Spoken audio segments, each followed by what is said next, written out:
क्या आप जानते हैं कि सांतत्य क्या है? सांतत्य ये क्लास 12 के एक चैप्टर में है जिसमें अवकलन है और उसमें पढ़ना रहता है ये सांतत्य। अवकलन में सबसे पहले सांतत्य पढ़ना रहता है, उसके बाद दूसरे या तीसरे चैप्टर से अवकलन शुरू होता है। इस सांतत्य का मतलब क्या होता है आप इसको इस वीडियो में अच्छे से जानेंगे क्या, हम आपको दिखा देंगे कि सांतत्य होता क्या है। देखिए, ज़्यादा इधर उधर की बात हम नहीं करेंगे, हम सीधे सीधे सांतत्य पर ही वार करेंगे। सांतत्य को आज आप देख पाएंगे, महसूस करेंगे कि ये होता क्या है। सांतत्य को हिंदी में क्या कहते हैं? सांतत्य का मतलब देखिए, आप अंग्रेजी में इसका नाम देखे होंगे, कंटिन्यूटी होता है। आप किताब में देखिएगा, अंग्रेजी में इसका नाम कंटिन्यूटी होता है, जिसका मतलब होता है लगातार, निरंतर, बिना रुके हुए। तो सांतत्य का मतलब ही है बिना रुके हुए, सतत भी इसको कहते हैं, सतत यानी कि लगातार, बिना रुके हुए। जैसे अभी हम आपको दो तरीके से सांतत्य को समझाने की कोशिश करेंगे।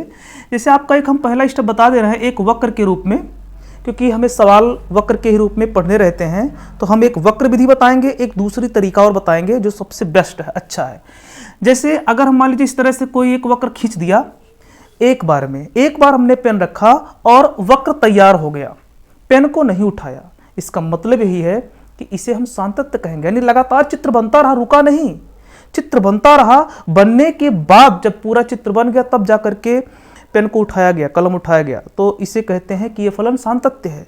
लेकिन ऐसा कोई फलन है जो कि मान लीजिए बनाने के लिए पेन को उठाना पड़ता है, जैसे यहाँ पे आप मिलाए हैं, फिर यहाँ पे ऐसे मिला दीजिए, तो ये सांतत्य नहीं है, क्योंकि इसको मिलाने के लिए एक बार पेन यहाँ पे उठाया गया, फिर इसको मिलाने के लिए यहाँ पे ला करके एक बार पेन को रखा गया, है ना। तो इस तरह से अलग अलग ये दोनों को पेन उठा करके बनाया गया है, तो ये आपका असांतत्य है, इसको हम सांतत्य नहीं कहेंगे। तो सांतत्य का मतलब होता है कि जिस फलन का ग्राफ हम बिना पेन उठाए लगातार बना के पूरा कर दें, उसे कहते हैं सांतत्य फलन। और जिसे हम पूरा ना कर पाएँ, एक ही बार में बीच बीच में पेन उठाना पड़े, उसे कहते हैं असांतत्य। अब हम यहाँ पे दूसरे तरीके से सांतत्य को देखेंगे कि क्या होता है। देखिए, जो दूसरा हमारा तरीका है, हम इसके लिए आपको 3 जगह का नाम लेंगे, अभी आप अच्छे से समझ पाएंगे। 3 जगह का नाम, मान लीजिए ये आपका है लखनऊ, और ये है कानपुर, और ये मान लीजिए आपका है मुंबई। चलिए, ये 3 जगह आप मान लीजिए। हमें लखनऊ से कानपुर, कानपुर से जाना है मुंबई। एक व्यक्ति लखनऊ से कानपुर, कानपुर से मुंबई गया, उसका मित्र मुंबई में उससे पूछा कि कहो भैया, क्या आपकी यात्रा सांतत्य रही? तो आदमी थोड़ा कंफ्यूज हो गया। अब सोचने लगा, ये सांतत्य वाली बात कहाँ से आ गई, सांतत्य क्या होता है? तो देखिए, यात्रा सांतत्य है कि नहीं, इसी को तो हम आज इसमें जानेंगे। जिस ट्रेन से आप यहाँ से चले हैं, ऐसे ऐसे यहाँ पहुँचे हैं, फिर ऐसे ऐसे यहाँ पहुँच गए। देखिए, आप लखनऊ में ट्रेन को पकड़े हैं, पकड़ने के बाद उसी ट्रेन से आप गए हैं कानपुर, और उसी ट्रेन से आप अगर गए हैं मुंबई में, तो आपकी यात्रा सांतत्य मानी जाएगी। इस बात को याद रखिएगा। यानी यात्रा का क्रम नहीं टूटना चाहिए। आप जिस ट्रेन में लखनऊ में बैठे हैं, उसी ट्रेन में आप कानपुर में भी हों, जब कानपुर स्टेशन पे ये ट्रेन रुके तो यहाँ पर भी आप उसी ट्रेन में हों, और उसी ट्रेन से आप मुंबई में भी पहुँचें, मुंबई में उसी ट्रेन से आप पहुँचे, कोई दूसरा ट्रेन नहीं कि बीच में आपने अलग कर लिया। अगर आपने बीच में दूसरा ट्रेन पकड़ा है तो ये यात्रा सांतत्य नहीं होगी। इसीलिए सांतत्य यात्रा के लिए हमें एक ही ट्रेन से यात्रा करनी पड़ेगी, लखनऊ से मुंबई। अच्छा, मान लीजिए बीच में आप कानपुर में, ये लखनऊ से कानपुर ट्रेन गया और कानपुर में आप उतर गए ट्रेन से, थोड़ा देर के लिए, मान लीजिए आधे घंटे के लिए रुका और आप उतर गए, थोड़ा खाना पीना के लिए, थोड़ा बाहर घूमने टहलने के लिए। आधे घंटे के बाद आपने आज से ट्रेन में बैठा, फिर ट्रेन चली गई मुंबई। अब आपकी यात्रा सांतत्य हुई कि नहीं? तो इसमें कोई सोचने वाली बात नहीं है। अभी भी आपकी यात्रा सांतत्य है, क्योंकि आपका वही ट्रेन है, आपने ट्रेन नहीं बदला है, तो अभी भी आपकी यात्रा सांतत्य है।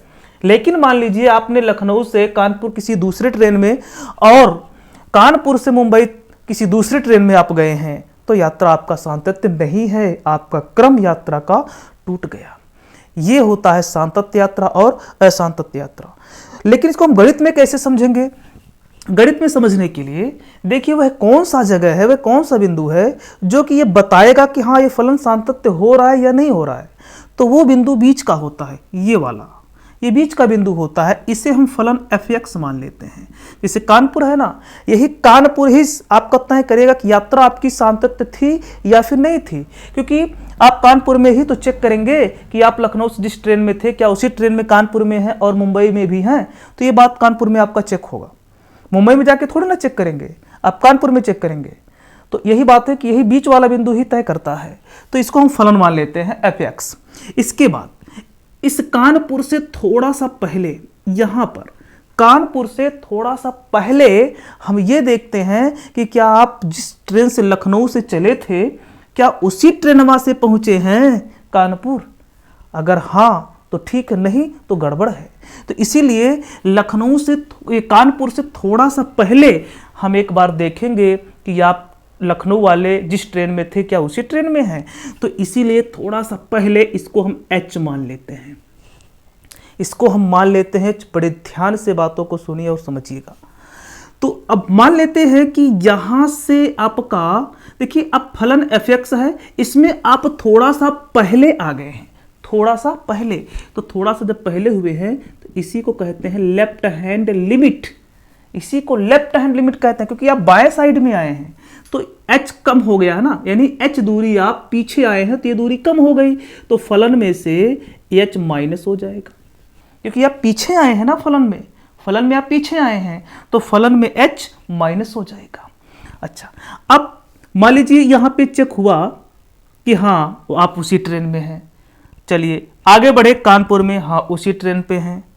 अब मुंबई में भी उसी ट्रेन पे हैं कि नहीं, इसके लिए थोड़ा सा आगे चेक करेंगे, यहाँ पे थोड़ा सा कानपुर से आगे चेक करेंगे। जितनी दूर पीछे आए थे ना उतने दूर आगे चले जाओ कानपुर से h दूरी पर।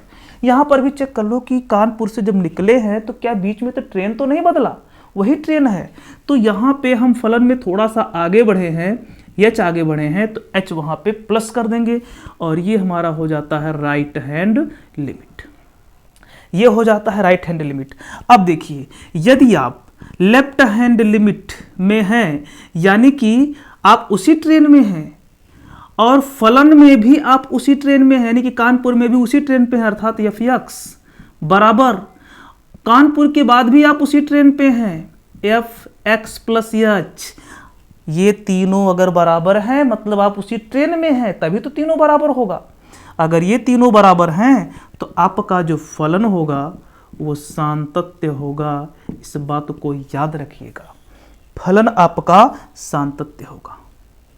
लेकिन अगर इन तीनों में कोई भी बराबर नहीं आया तो फलन सांतत्य नहीं होगा, इस बात को याद रखिएगा। तो उसे हम कहते हैं असांतत्य फलन। तो हमें बस इतना ही अभी समझना है, फलन के सवाल हल कैसे करेंगे उसका जो मेन तरीका है, मेन जो नियम है वो यही है कि लेफ्ट हैंड लिमिट fx और राइट हैंड लिमिट ये तीनों निकालते हैं फलन पे, और ये तीनों लिमिट हम देखते हैं बराबर है कि नहीं, बराबर हुआ तो सांतत्य, नहीं तो असांतत्य।